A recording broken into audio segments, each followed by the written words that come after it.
Hello, in this tutorial I'll show you how to insert and format time in Excel. So the first thing I'd like you to do is to launch your Excel application, which of course I've done right here. Now the next thing is, where can you find Excel? You can find Excel in Microsoft Store. So launch your Microsoft Store, and in the store go ahead and search for Excel and follow through with the on-screen prompts and instructions to download Excel. After downloading Excel, it's going to take you right into this fantastic homepage where you can now explore a lot of features to have an exciting time in Excel. So now that we're here, let's hop into today's task, and that is how to insert and format time in Excel. The first thing that you like to do, of course, I'm going to be focusing on this category of the spreadsheet. That's from the S to the W cells, or the S to the W columns. So I'm going to highlight the row. All right, so I'm going to have to highlight the column or highlight the row. So let's say this is it.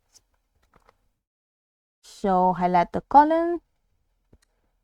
So this is the first, and this is like from Monday to Thursday. So I'm just going to drag it down to Thursday. So I'm going to right click.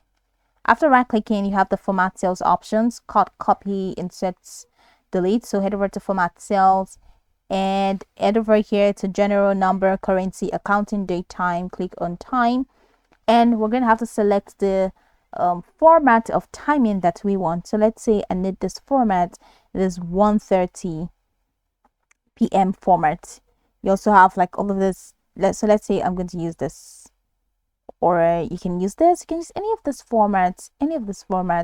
I'm going to use the 13.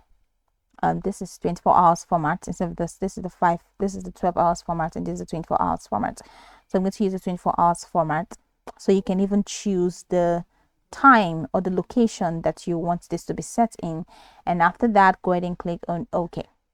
So after clicking on OK, you see that this has been set to this. So I'm going to click out, and over here where I have the start time, I can now head over to click on end time, and in my end time I can say my end time should be 2 column 00. Oh, that's, I just have to do that and just click on enter, and you see it has been set to this. It has been entered automatically in this same format. All right, so that's it. So let's say this is Tuesday, end time, and this is start time, and let's say end time should be 9, and let's say 9:30. I'm just going to click on enter, and see it has been formatted to the exact time format that we used. So this is pretty much the process. This is how you can insert and format time in Excel. Now I can go over this tutorial from top to bottom to get acquainted with the steps, and once you're done, you'll be good to go. I hope this video marvelously helped you search.